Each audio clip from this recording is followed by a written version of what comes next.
नवल शर्मा विपक्ष क्या कह रहा है? अगर इस मुद्दे को लेकर, ये तो देश हित का, ये तो राष्ट्रहित का मुद्दा है ना, अगर इतनी बड़ी कामयाबी है ये हमारे लिए, तो फिर ये सच्चाई भी देश के सामने आनी चाहिए। और संसद, लोकतंत्र का सबसे बड़ा मंदिर, वहां पर बोलना, उससे और अच्छी जगह और क्या हो सकती है? नवल जी देखिए, जी जी जी पूजा जी, मॉनसून सत्र में इसी के लिए 25 घंटे निर्धारित किए गए हैं। तो मुझे लगता है कि पूरा देश विपक्ष के चाल चरित्र और चेहरे को भी जान जाएगा। अब रुक जाइए प्लीज, अब रुक जाइए। देखिए यहाँ पर नहीं, इंटरप्ट मत कीजिए, सवाल उनसे मैंने कर लिया है, अब रुकिएगा। नहीं, सुनिए, थोड़ी देर धैर्य से सुनिएगा प्लीज। नवल जी जी जी जी तो मुझे लगता है कि सदन के माध्यम से पूरे देश के सामने सारी बातें बहुत जल्द ही सामने आ जाएंगी। देखिए, महत्वपूर्ण पहलू यह है कि जिस मुद्दे पर देश की सारी पार्टियों को एकजुट होना चाहिए था, वाकई ऑपरेशन सिंदूर ने भारत के सैन्य इतिहास में एक ऐसा सुनहरा अध्याय लिखा है जिसकी गूंज लंबे समय तक सुनाई देती रहेगी। विपक्ष की समस्या यही है, विपक्ष की समस्या यही है। और ये बार बार ट्रंप का हवाला देकर आखिर आप चाहते क्या हैं? क्या आपको भारत की प्रतिष्ठा प्यारी नहीं है? भारत के रक्षा प्रतिष्ठान के सारे सैन्य अधिकारी जब यह बोलते हैं कि हमने युद्ध विराम किन परिस्थितियों में किया, और आपको ट्रंप ज्यादा प्रिय है, तो ट्रंप के ट्वीट्स के जरिए आप अपनी राजनीति को साधना चाहते हैं, या फिर भारत के रक्षा प्रतिष्ठान और विदेशी प्रतिष्ठान पर आपको भरोसा है? पहला बिंदु। दूसरा बिंदु यह कि भारत की सैन्य क्षमता को संवारने के और सुधारने के कई सारे अवसर आपके हाथ भी आए थे, लेकिन आप उन सारे अवसरों पर नाकाम हुए।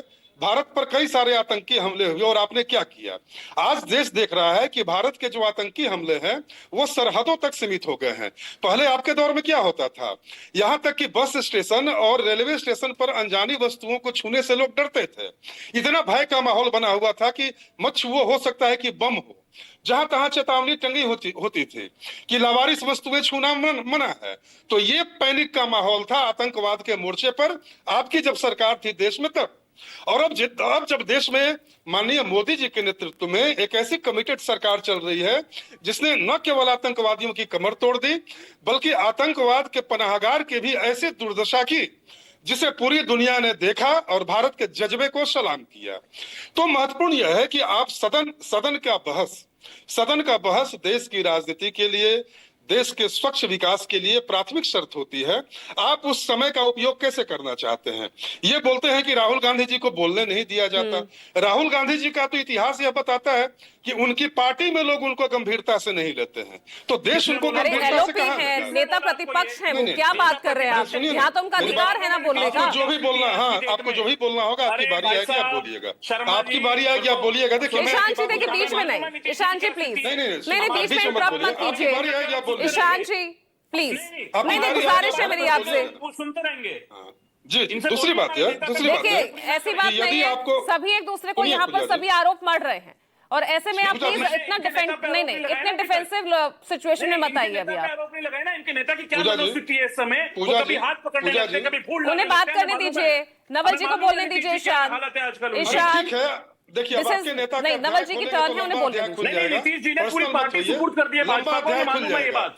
और आपके नेता अपनी हरकतों के चलते पूरे देश में हास्य का पात्र बने हुए हैं। इससे व्यक्तिगत मत होइए, नीतिगत मुद्दों पर बहस कीजिए, पॉलिसी के मुद्दे पर बहस कीजिए, नीतिगत मामलों पर बहस कीजिए। One by one please. Puja ji, Ishan ji, मुझे आपका ऑडियो डाउन करना पड़ेगा प्लीज। नहीं, मुझे मजबूर मत कीजिए ना ऐसे करने पर। इनकी आवाज को म्यूट कीजिए, तब अपनी बात रख पाएंगे। मेरा कंसर्न यह है, अरे बोलने दो यार, मेरा कंसर्न यह है पूजा जी कि सदन में आप क्या चाहते हैं? सदन में आप बोलते हैं कि बोलने नहीं दिया जाता, तो एक और आप हंगामा भी कीजिएगा। तो कल की तस्वीर क्या रही नवल शर्मा? कल किरेन रिजिजू ने अपनी बात रखी, राजनाथ सिंह ने अपनी बात रखी, नेता प्रतिपक्ष को क्या बोलने दिया गया? उधर राज्यसभा की क्या तस्वीर थी? सदन की कार्यवाही शुरू होते ही एलओपी वहां पर खड़े थे, मल्लिकार्जुन खड़गे ने, उन्होंने सबसे पहले वहां पर बोले, उनका जवाब वहां जेपी नड्डा ने दिया। तो वो भी तो एक एग्जाम्पल है ना हमारे साथ। अगर विपक्ष की इस मांग को मान लिया जाए तो गतिरोध वहीं खत्म हो जाता। जिम्मेदारी किसकी है?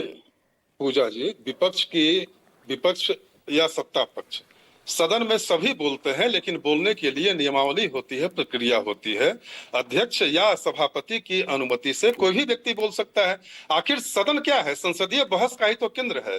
सदन की कार्यवाही क्यों होती है? ताकि देश की जनता आपकी बहस के माध्यम से देश की दशा और दिशा के बारे में जानकारी प्राप्त कर सके। लेकिन सब कुछ नियमावली के तहत होता है, और यदि आपके लिए नियमावली कोई मायने नहीं रखती है, तब तो आप विक्टिम कार्ड बार बार खेलिएगा। ये विक्टिम कार्ड है। बोलिए उत्पल वल्लभ, ये विपक्ष क्या विक्टिम कार्ड खेल रहा है क्या? यहाँ पर भाई सब कुछ नियमावली, नियमों के तहत, परंपरा के तहत ही तो होगा। और देश की जनता के सामने ठीक है नवल जी, ठीक है उत्पल वल्लभ।